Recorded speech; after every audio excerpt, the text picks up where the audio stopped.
As I enter the room, my gaze automatically goes to the desk in the corner. Hao is hunched over some book, studiously ignoring me. He really does work all night, doesn't he? Rolling my eyes, I stalk over. Gee, don't you ever stop? My words die in my throat once I realize how it's working. For he's still sitting upright, Hao is actually fast asleep, with each quiet breath. Strands from his normally neat hair slide further down his forehead. His suit and tie, which are hanging off the back of his chair, pull onto the floor in a messy heap. It's once I notice his messed up hair and clothes that I know Hao must really be sleeping. There's no way he would let me see him in this state otherwise. Guess he wasn't ignoring me after all. As I gaze at Hao's sleeping face, it strikes me again. How very young he looks when he isn't armored with skull. How very vulnerable he seems when stripped of all his defenses. I don't think I've ever seen him without his glasses before. Looking down, I see Hao's glasses lying on a messy heap of papers, and do a double take when I realize what those papers are. Newspapers, sport magazines, fashion catalogs, gaming advertisements, all the popular trendy things people our age would be expected to know. Each page is covered with lines and lines of meticulous notes in red pen. I even see some papers filled with random slang words, most of which are followed by question marks. Is Hao studying this just so he can fit in better? I didn't realize he cared so much about what other people thought. Noticing Hao's earphones, I follow the wires to a music player in his lap. I can't read the Chinese titles on the screen though. I wonder what he's been listening to. I could take one of the earbuds for myself. The soaring chorus of Somewhere from West Side Story instantly fills my ear. As I press the next button over and over again, I hear songs from musical theater, Latin jazz, R&B, even a few punk and hip-hop hits. And I thought Hao wasn't willing to try other music genres at all. I guess he did find all that shit from music for me before. Maybe he likes other types of music more than he's willing to admit. Or maybe he just wants to understand what other people like too. As I hit next one more time, I'm blasted by death metal. Holy sh! Hao abruptly wakes up. Our heads collide with a loud smack. Ouch! Both of us massage our new, now throbbing foreheads. Sorry about that. As I tries to stand up, the music player slips out of his lap. I snag it by the wires before it hits the ground. The earbuds whip around, smacking Hao right in the face. Sorry again. Well, actually, if I'm here, I can do this.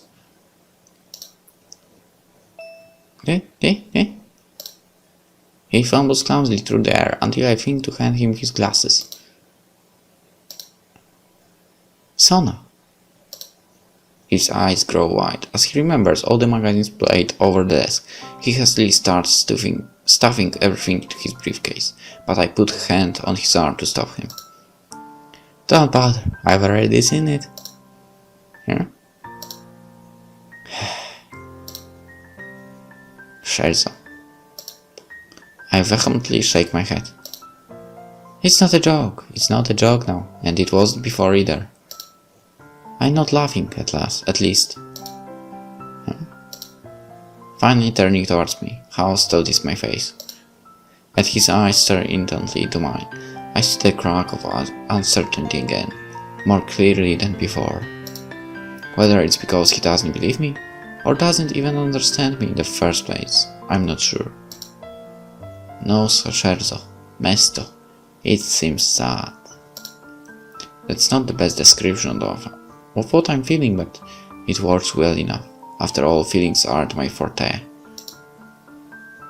Hao only sighs, running his fingers through his now unruly hair. He suddenly looks very tired. tempo, Sona, a tempo. This time, when he points at the door, I don't leave. Instead, I press a pen into one of Hao's hands and some notebook paper into the other. I want to know what happened to you. Da capo al fine, from beginning to end. So show me. I keep pointing until Hao relents. Taking a seat, he slowly starts drawing.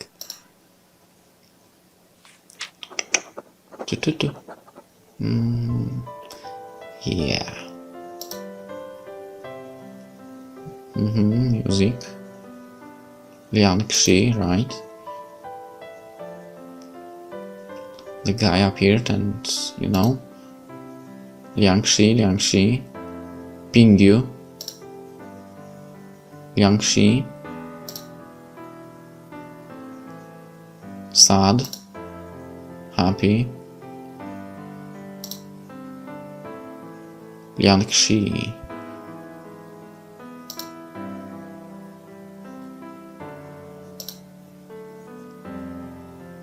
Huh?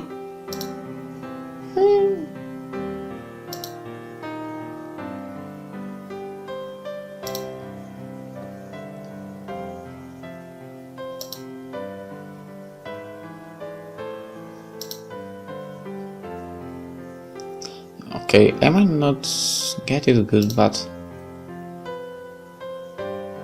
was he like not what he wanted, you know? He wanted to be like her father, like a super popular person, and he didn't achieve it.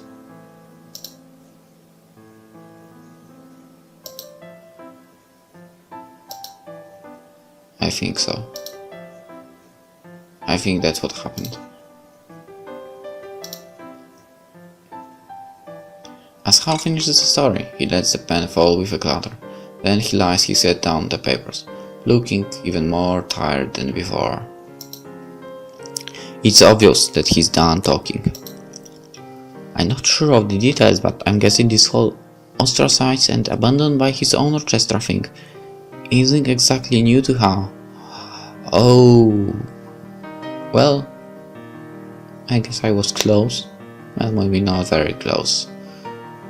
But the abandon thing, I think, maybe. When you're a crazy strict magic. Sorry. It's such late, right? 2 AM. I think I said that before. When you're a crazy strict musical perfectionist who wants to practice all the time, I guess it's not easy to make friends. To be fair, I guess the one working hardest of all is Hao himself. He stays ridiculously late and comes in ridiculously early, pushing himself harder than he pushes anyone else. But seriously, even if he's been completely devoted to music, he can't expect everyone else to be as dedicated. If you don't want to be abandoned by your orchestra now, then why don't you soften your approach? Men or rigorous, people would like you better if you weren't so demanding. Tempo rubato, just let them do their own thing. Head still down, Hao holds up 2 fingers, then points at the clock. 2 hours, no, 2 months. We have less than 2 months left before the Valentine's Day concert. I get it now, at this point there's no time to slack off or go easy on anyone. If Hao can't whip the orchestra into shape by the concert, everybody's effort will have been wasted. And if he has to play the bad guy to prevent that, and so be it. If that means no one likes him, that he always ends up alone, and he's just going to pretend, it doesn't matter. Even if he really just wants to have friends like everyone else. Okay, enough moping around, get up, protégé. Hao grunts in surprise as I yank him back. He tries to bat me away and gasps as I shove him against the chair. Stop acting like you're some poor little martyr who's all alone in the world. That really pisses me off. Give me that! I snatch Hao's last drawing off the table and start scribbling. There!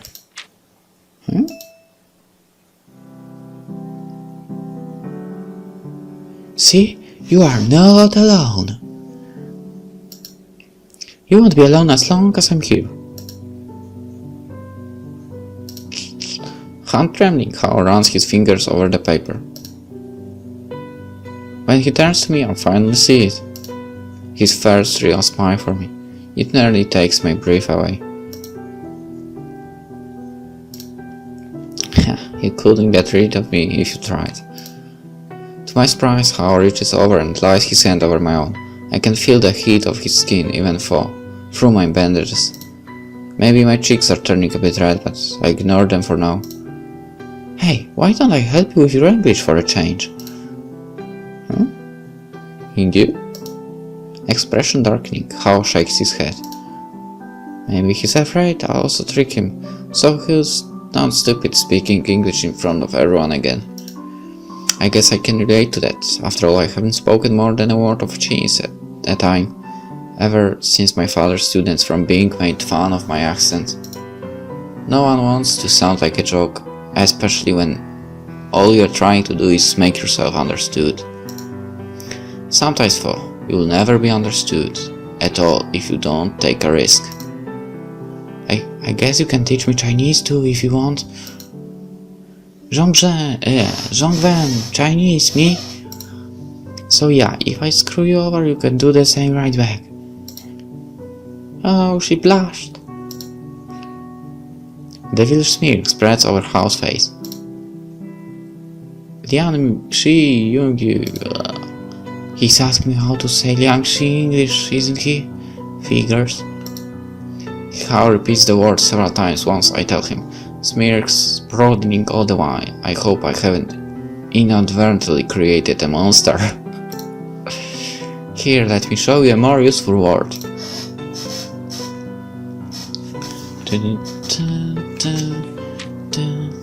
I love that music, seriously. Friend.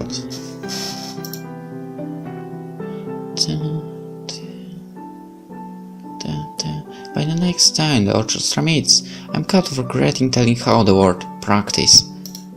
He starts abusing it right off the bat, grinning in self-satisfaction at everyone's surprise. Some people, of course, are less than thrilled with Hao's newly expanded vocabulary. Okay, which one of your sport told him how to say practice for real?